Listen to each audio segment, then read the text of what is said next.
샬롬. 이게 좀 분위기 좀 맞춰주시면 좋을 듯한데. 샬롬. 평안하십니까라는 의미면서 평안을 기원합니다라는 의미를 담은 것이 샬롬이라는 단어입니다. 여러분, 그리스도인들에게서 가장 큰 축복이 있다면 샬롬일 것입니다. 결핍이 없는 상태, 모든 관계가 완벽하게 원만한 상태, 그게 사실은 샬롬입니다. 내 필요가 채워지는 것이 샬롬이 아니라 철저히 관계 문제예요. 여러분, 참 편안하십니까? 라는 말이 불편한 인사죠. 왠지 모르지만 왠지 모르는 불만들이 우리의 마음을 잠식해 가고 있어요. 뭔지 모르지만 한 놈만 걸려봐라, 이런 마음들이 우리의 마음속에 굉장히 깊게 뿌리내리고 있어요. 여러분, 우리의 인생은요, 선택의 연속이잖아요. 이 선택이 나로 하여금 바른 결심과 결단을 통해 성공으로 인도하기도 하지만, 반대로 잘못된 선택으로 잘못된 결심과 결단으로 말미암은 폐해를 자초하는 선택들이 얼마나 많은지 몰라요.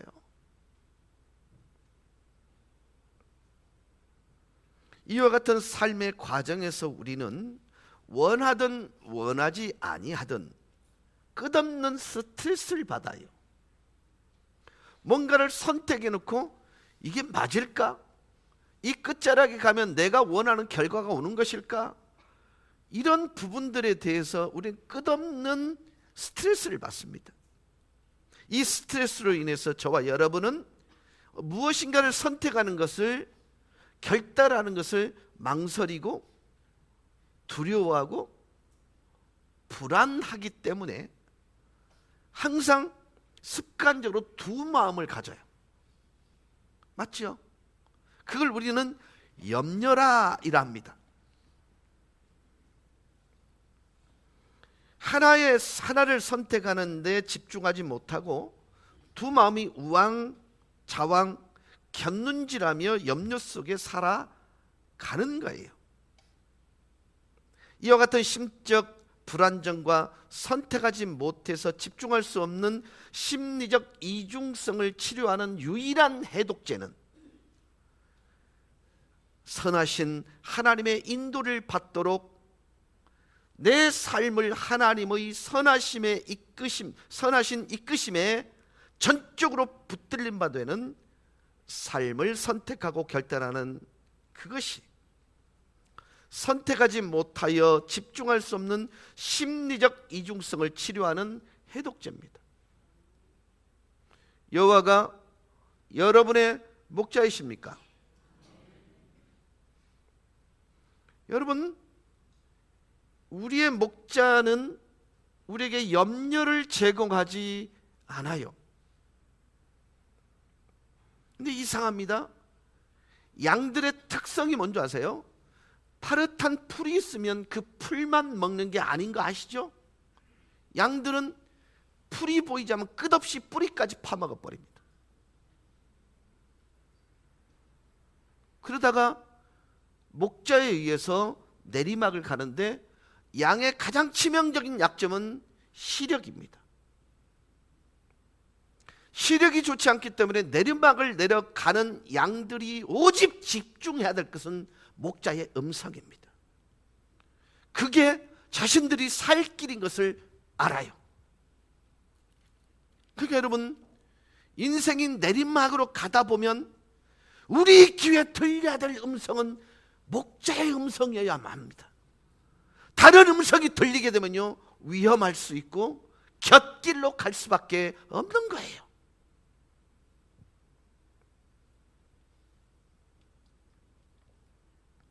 성경은 저와 여러분의 인생을 한마디로 나그네 인생이라 이렇게 말합니다. 동시에 우리의 생애를 순례적인 삶이다, 순례자의 길이다라고 말을 합니다.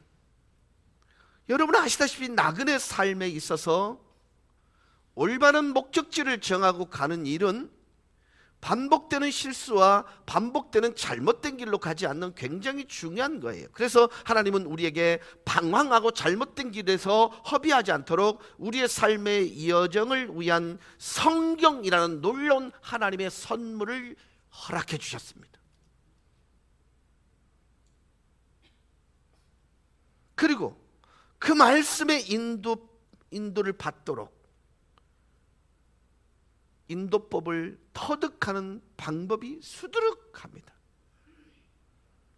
더욱이 하나님은 진리의 영이신 성령을 통해서 우리에게 가장 좋은 나침판을 주셨고 방향 감각을 터득하게 하시고 방향을 잃어버리지 아니하도록 친히 안내자가 되어주셔서 우리를 직접 세밀하게 가이드로 보살펴 주시고 한 걸음 한 걸음을 인도해 주시는 것입니다. 그래서 여러분 성령의 음성은 말씀이란 지도책을 통해서 우리에게 다가오세요. 기억하실 수 있길 바랍니다. 여러분 정말로 간절히 기도할 때 여러분의 마음속을 지나치는 하나님의 말씀이 성령의 음성인 것을 잊어버리지 마세요.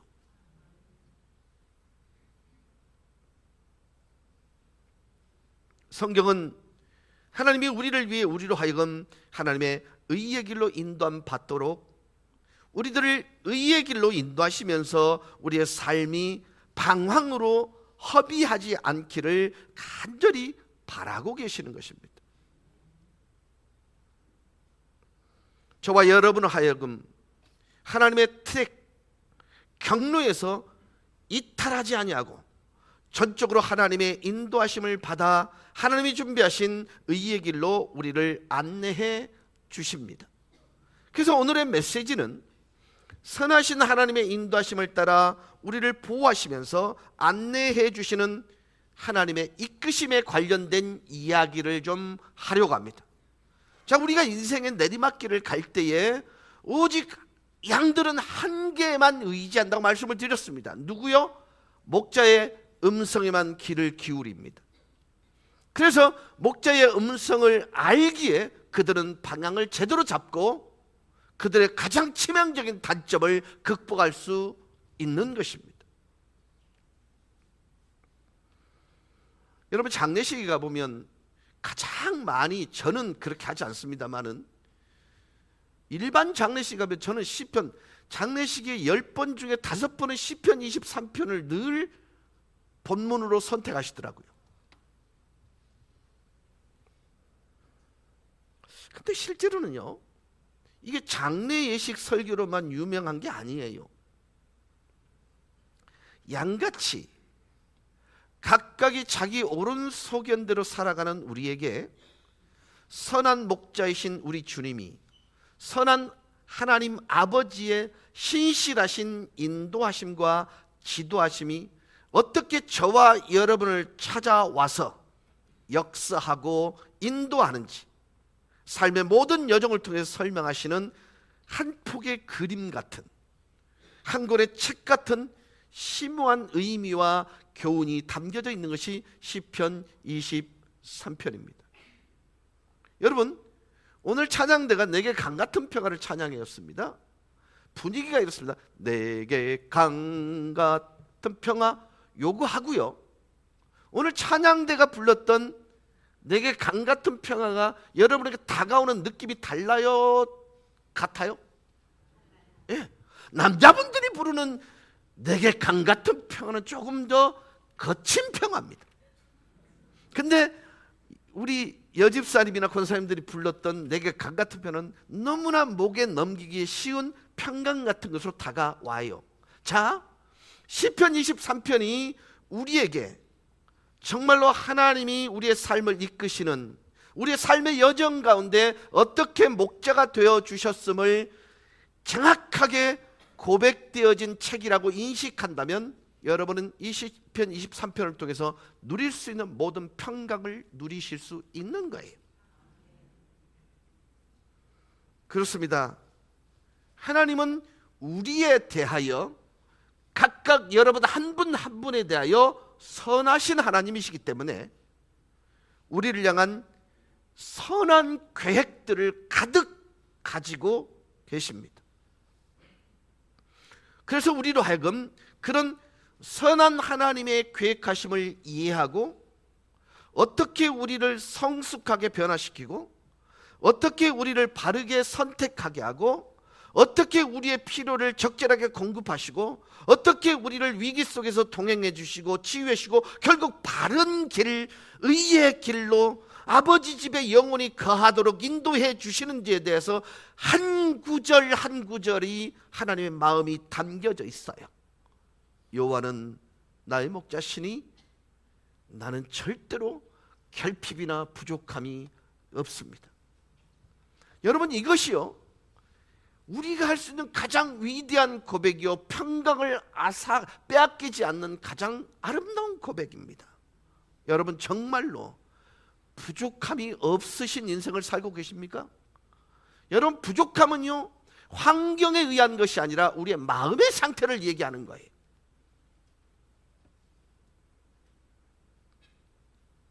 시편 23편은 한 구절 한 구절에 선한 목자의 나를 향한 지혜, 인생을 향한, 그리고 여러분 각자를 향한 창조적인 설계와 열심히 일하심이 정말로 감동적으로 기록되어 있습니다.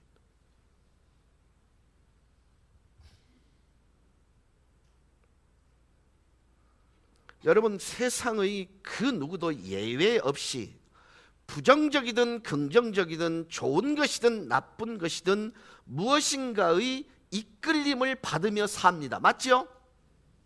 맞지요? 어떤 상태에서 상관없이 무중력 상태에서 아무런 연관 없이 아무런 영향도 받지 않고 조금도 이끌림 없이 살아가는 존재는 존재할 수 없고요, 그런 삶 자체는 불가능합니다.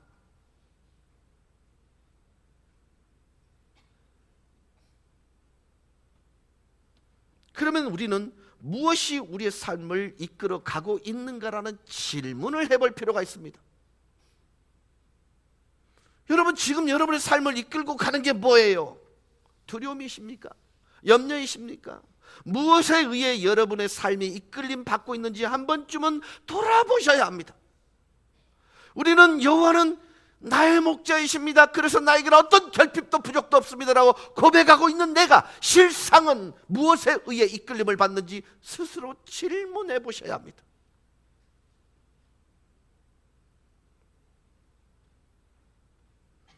요즘 나를 가장 많이 인도하고 안내하고 영향을 주고 사로잡는 것이 무엇입니까? 제가 우리 어저께 고3들하고 잠시 시간을 가지면서 우리 고3들이 참 고마운 게, 이번 고3들의 고마운 게 하나 있다 그랬어요. 그게 뭐냐면 애들이 도무지 부담을 안 갖고 있는 게 고맙다 그랬어요. 근데 얘들아, 도무지 부담을 안 갖는데 부담 안 갖는 너희들을 보는 부모들은 미친다. 내가 그렇게 얘기해 줬습니다. 여러분, 우리 아이들이요 100m 선수예요. 지금은 12년이라는 긴 세월 동안 달려온 저 아이들에게 이제 남은 거리는 100m잖아요. 근데 그 위에 지게를 메고 뛰어봐, 이게 단거리 선수의 모습은 아니잖아요. 연며 근심이라는 것, 두려움이라는 그걸 가지고 지금 뛰어가도록 만들 수는 없는 거잖아요. 그래서 자들이 내가 고마운 거예요. 한 주도 빠지냐고요. 예배 시간에 앉아있는 저 아이들이요 너무 귀한 거예요. 그래서 내가 그랬습니다. 나중에 결과는 아무도 모른다.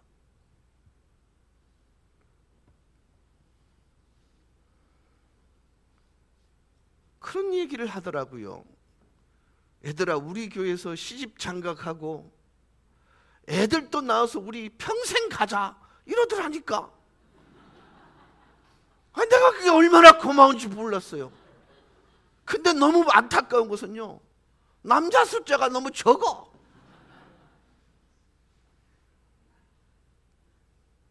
여러분, 한번 생각해 보세요. 지금 우리 고3에게 가장 강력하게 이끌고 가는 것은 입시 스트레스일 거예요. 근데 여호와가 내 목자이신데요, 그 스트레스보다 더 위대한 인도함을 받고 있는 저 아이들에게 많이 격려하셨으면 좋겠어요.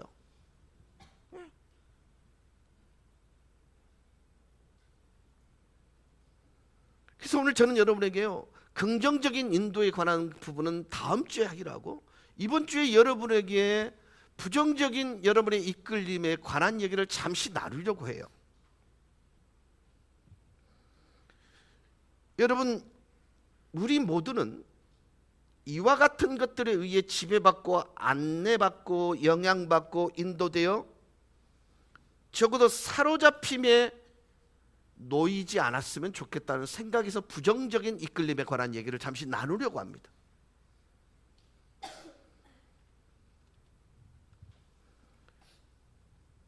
우리들을 인도한다고 우리들을 미혹하는 부정적인 요소들에서 좀 단호하게 결별하셨으면 좋겠습니다.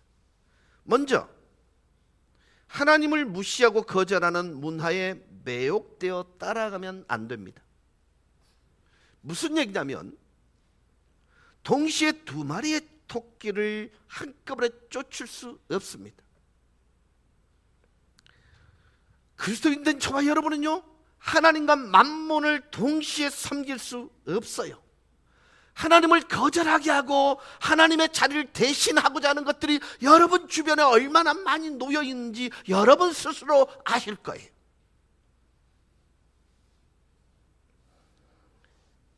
그리스도인된 저와 여러분에게는 단 한 분의 주인이시는 선한 목자 되신 주님만 존재해야 합니다. 두 주인을 동시에 섬길 수 없어요. 그래서 출애굽기 23장 2절은 이렇게 말합니다. 다수를 따라 악을 행하지 말며 송사의 다수를 따라 부당한 증언을 하지 말며. 사랑하는 여러분, 성령의 인도하심 받기를 사모하는 저와 여러분들은 하나님을 대적하고 하나님의 뜻을 거부하고 무시하는 세상의 문화 가르침에 미혹돼서는 안 돼요. 우리 모두는 세상 문화, 자신도 모르게 휩쓸리고 스며들고 영향받으며 살아가는 존재임을 한순간도 잊지 마시기를 바랍니다. 자신을 중립이라고 말하고 자신만은 절대로 세상 문화에 조금도 지배받지 않는다고 호언을 장담할 사람은 아무도 없습니다. 여러분, 제주에 가보면 굉장히 독특한 문화가 있는데 그게 뭐냐면 괜당 문화입니다. 그러니까 시종 문화예요. 근데 그 괜당 모임이 있게 되면요, 주일날 3분의 1이 빠진다는 거예요. 왜냐하면 예배 오는 것보다 그 모임이 우선하는 거예요. 그래야 그 공동체에서 생존할 수 있기 때문입니다.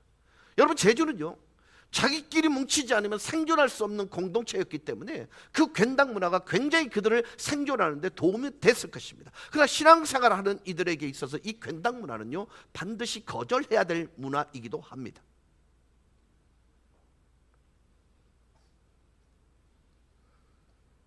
현대인의 마음을 가장 강렬하게 사로잡고 가장 마음 깊이 각인시키는 대중 매체들, 우리의 평생을 지배할 만큼 강력한 영향력을 발휘하고 있음을 우리는 스스로 인지하고 있습니다.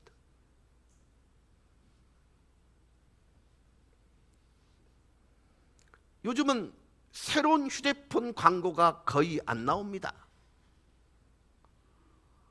근데 저는요, 그 광고가 나올 때마다 휴대폰을 자꾸 떨어뜨립니다.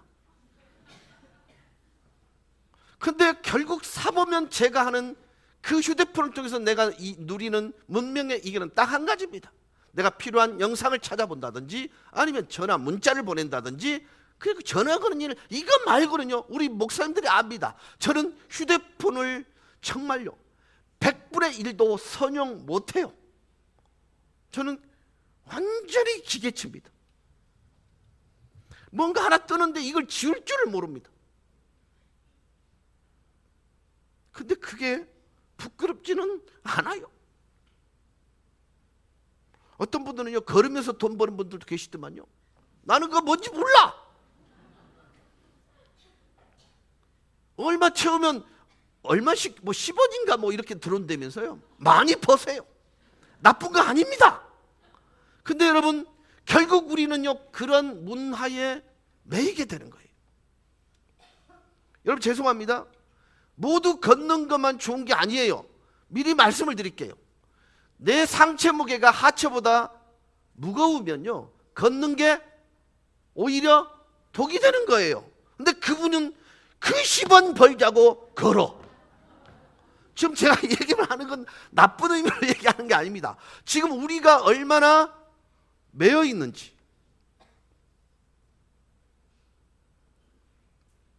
그래서 오죽했으면 언론학자들은요, 이 시대의 선지자는 미디어다라고 얘기하잖아요.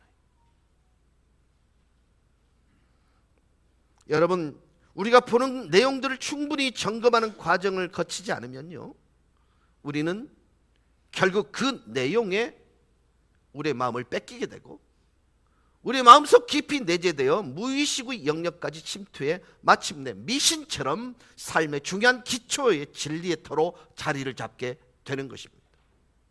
여러분이 지금 늘 보고 있는 그 소위 말하는 유튜브를 한번 보시면요, 그게 진리 위에 서여 있는지를 한번 보세요. 그 모든 것들은요, 미움, 갈등, 판단, 정죄를 전제로 하고 있어요. 근데 그리스도인들이 그걸 보면서 옳고 그름을 판단한다면 그건 잘못된 길인 것입니다. 말씀을 통해서 우리의 목자 되시는 하나님께서 우리를 인도하는 방법은요, 오직 말씀이에요. 얼마나 깊게 뿌리 내리고 있는지, 얼마나 독소처럼 우리를 장악하고 있는지, 얼마나 우리를 미혹하는지 여러분 스스로 깨달으셔야 됩니다. 지난주 우리 구인겸 목사님 오셔가지고요, 다른 말은 모르겠는데 유튜브에 다른 목사님 설교 유튜브로 듣지 마세요 그런데, 근데 저는요 이게 근거가 있다고 생각해요.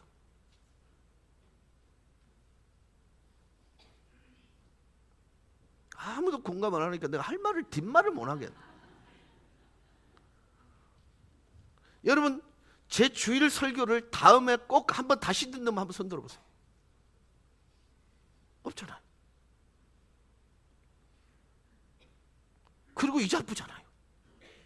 근데 여러분은 끝없이 유튜브를 통해서 여러분이 원하는 정보들, 알고리즘에 걸려있는 정보들로 여러분을 황폐화시키잖아요. 여러분, 그걸 보면서 행복하고 즐거울 수 있습니다만은 그 마음속에 들어있는 본질은 미움, 다툼, 시기, 질투 이런 거 아니에요. 판단, 정죄 아니에요.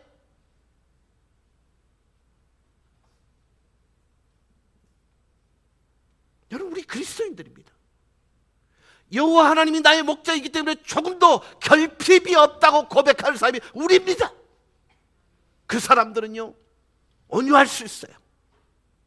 판단, 정죄가 아니라 섬기는 자입니다. 낮아지는 자입니다. 여러분, 이게 사실은요, 말씀인 거예요.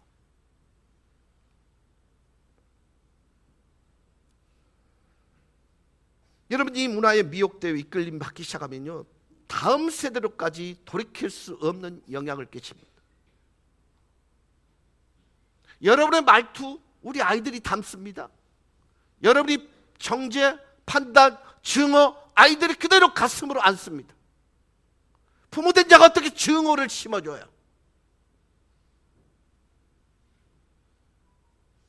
민주주의란 이름으로 다수의 선택이 모든 것을 승부짓고 모든 것을 좌우하고 모든 것을 결정하는 시대에 우리는 살아가고 있습니다. 그러나 여러분, 그 다수의 선택과 판단이 반드시 하나님을 경외하고 하나님의 말씀을 귀히 여기는 마음에서 선택하거나 판단하는 것이 아님을 역사를 통해서 늘 보셨잖아요. 그래서 사도 바울은 단호하게 그리스도인된 저와 여러분에게 로마서 12장 2절을 통해서 이렇게 말씀합니다. 너희는 이 세대를 본받지 말고 오직 마음을 새롭게 함으로 변화를 받아 하나님의 선하시고 기뻐하시고 온전하신 뜻이 무엇인지 분별하도록 하라. 여러분, 왜 사도 바울이 이 시대를 따라 하지 말라고, 이 세상 것을 복사하지 말라고 강조하셨을까요?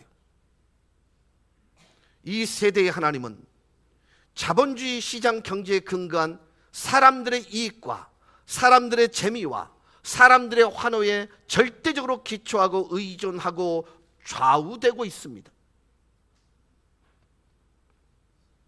사람들의 인기가 없거나 호응이 없으면 어떤 것도 진리의 반열에 설 수 없고 아예 언급조차 할 수 없습니다. 그렇기 때문에 이 세대를 복사하거나 이 세대를 본받는데 끌려가기 시작하면 결코 하나님의 온전한 인도하심을 경험할 수 없을 뿐만 아니라 하나님마저도 시장의 한 신으로 우상 숭배하는 기복신앙과 세속신앙에 사로잡히게 되어 있는 것입니다.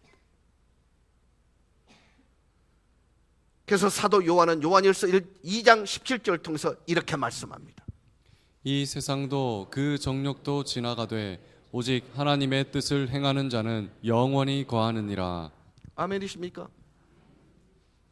여러분이 그처럼 신처럼 섬기고 있는 그것들은 결국 지나면 후패합니다. 사라집니다. 그리고 그토록 열심을 다해 인생을 심었던 물질 또한 한 푼 못 가져갑니다. 그러나 하나님의 뜻을 행하는 자는 영원할 것입니다.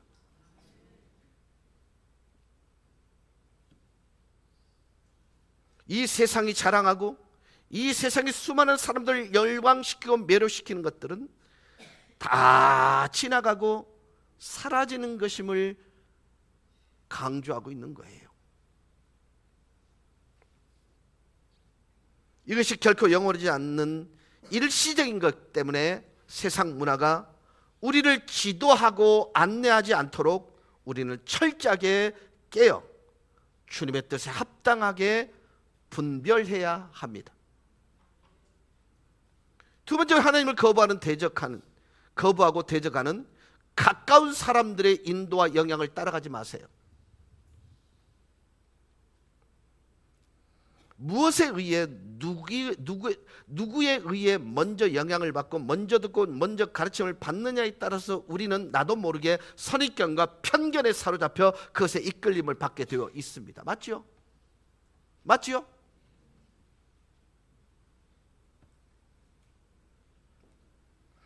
독재자들이 역사적으로 성공하게 된 가장 큰 기둥은 어릴 때부터 세뇌교육의 성공으로부터 비롯됩니다.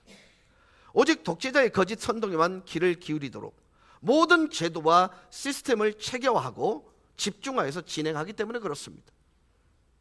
그래서 우리들이 가장 하나님의 음성을 듣지 못하는 이유는 세상 소리와 사람들 소리에는 궁금해 못 견디면서 하나님의 소리에는 전혀 갈급하거나 사모함이 없어졌습니다.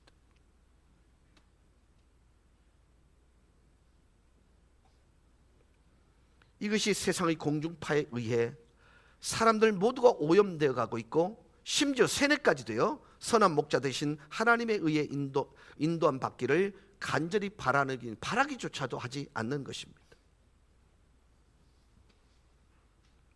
요한일서 3장 7절입니다.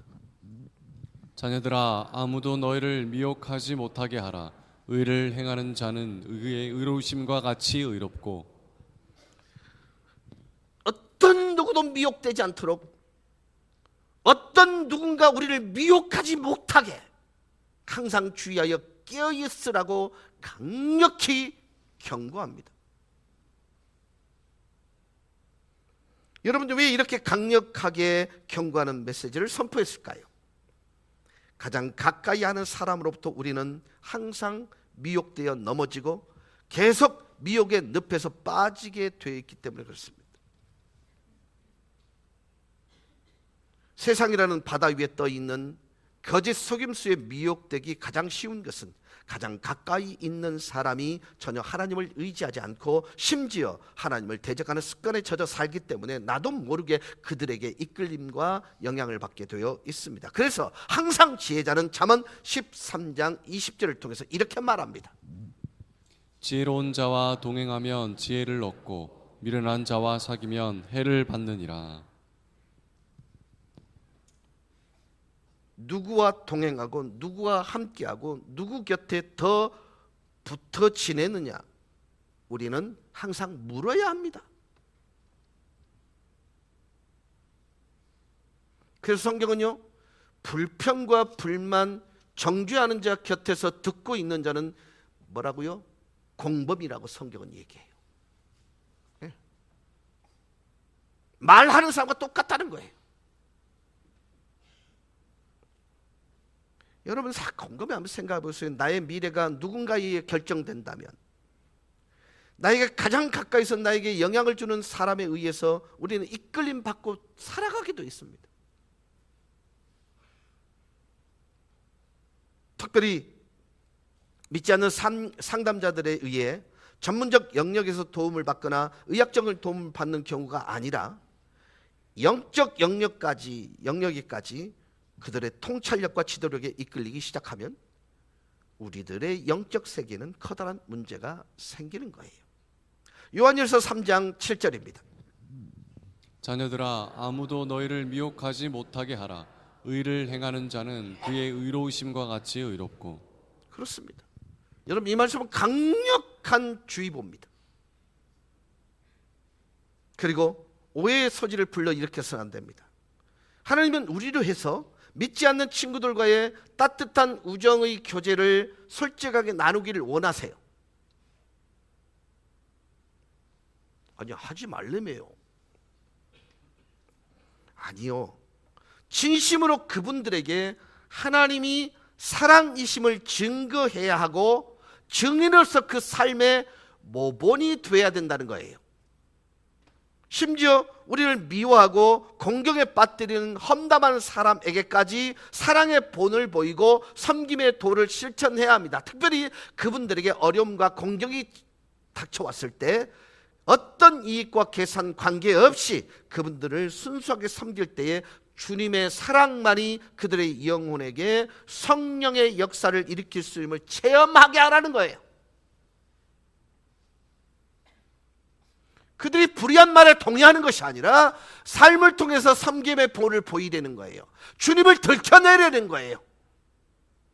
여러분, 그 어떤 세상의 힘이나 능력이 아니라 오직 주님의 사랑에 붙들리고 이끌림받고 인도받는 삶이 그리스도인 된 저와 여러분의 삶이고 존재임을 여과없이 드러내게 될 때에 그들은 감동받게 되어 있습니다. 얼마 전에 우리 의창구에 21개 지자 단체 리더들이 있었습니다. 그분들이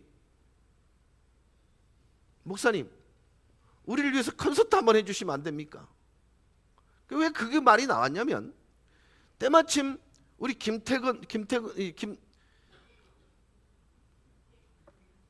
갑자기 이름이 생각 안 나냐?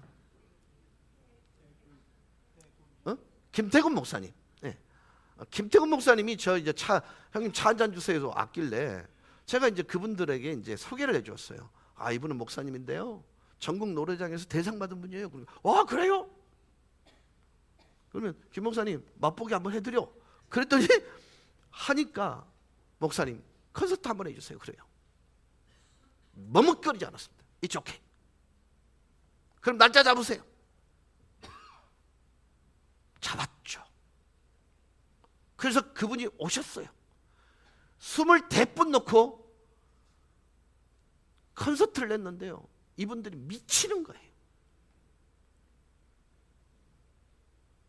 그래서 김태훈 목사님이 복음을 전할 기회를 이제 갖기 시작했어요. 어떤 초청 축제가 있는데 목사님 와주실 수 있나요? 김태훈 목사님한테 그랬습니다. 김 목사님, 개런티는 내가 책임질게, 가라. 돈도 없는 게 일을 하고 삽니다.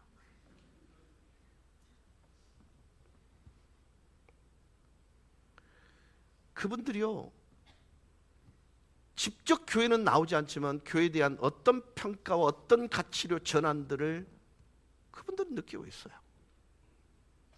여러분, 카페 가면 제가 꽤나 인기 있는 사람입니다. 저는 모르는데 인사를 하면 둘 중에 하나입니다. 우리 지역에 있는 지역의 리더 아니면 통장님이에요. 둘 중에 한 분이세요. 그래서 아이고 안녕하세요. 나는 모르는데. 그리고 제가 그렇게 반응을 합니다. 아이고 안녕하세요. 사랑하는 여러분, 믿지 않는 사람들과 상종하지 말라는 의미가 아니에요. 예레미야 선지자를 통해서 예레미야 15장 19절에서 이렇게 말씀합니다.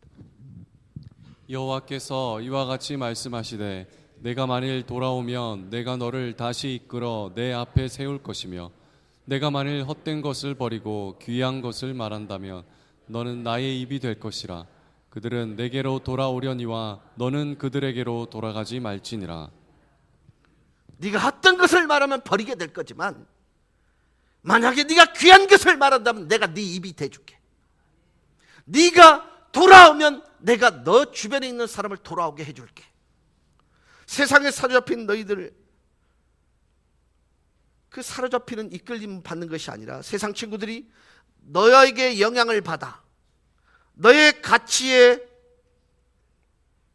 그들이 돌아오게 한다면 나는 선한 목자의 대변이 되어 너의 입이 되어줄게. 너의 삶을 변화시키는 선한 목자의 지팡이와 막대기 같이 그 역할을 내가 그를 위해 해줄게. 여러분, 이것은 너무너무 중요한 하나님의 마음인 겁니다. 여러분, 1차적으로 우리가 뭘 경험해야 되나요? 선한 목자 되심에 우리의 안정감을 가지고, 그리고 우리 주변에 있는 그들에게 영향을 받는 자가 아니라 영향을 끼치는 자로, 그래서 하나님이 내 입술이 되어주고 하나님이 내 지팡이와 막대기가 되어주는 그 일들을 그들에게 보여내야만 하는 것입니다. 말씀을 맺습니다. 오늘 우리에게 내가 여러분에게 부정적인 요소를 전했을 때 믿지 않는 친구나 이웃, 전혀 눈길조차 주지 않는 삭막한 적대적 관계를 맺으라는 의미가 아니라 그들에게 전혀 세상이 가치와는 완전히 다른 삶의 태도와 자세를 통해 그들을 섬기고 돌아보고 그들을 바른 길로 인도하는 선한 목자의 입이 되는 것, 그게 우리가 목자 되신 예수 그리스도, 그분이 내 목자인 것을 고백하고 인정하는 가장 적극적인 표현인 것을 기억하실 수 있기를 주 예수 그리스도 이름으로 간절히 축원합니다. 찬양하십시다.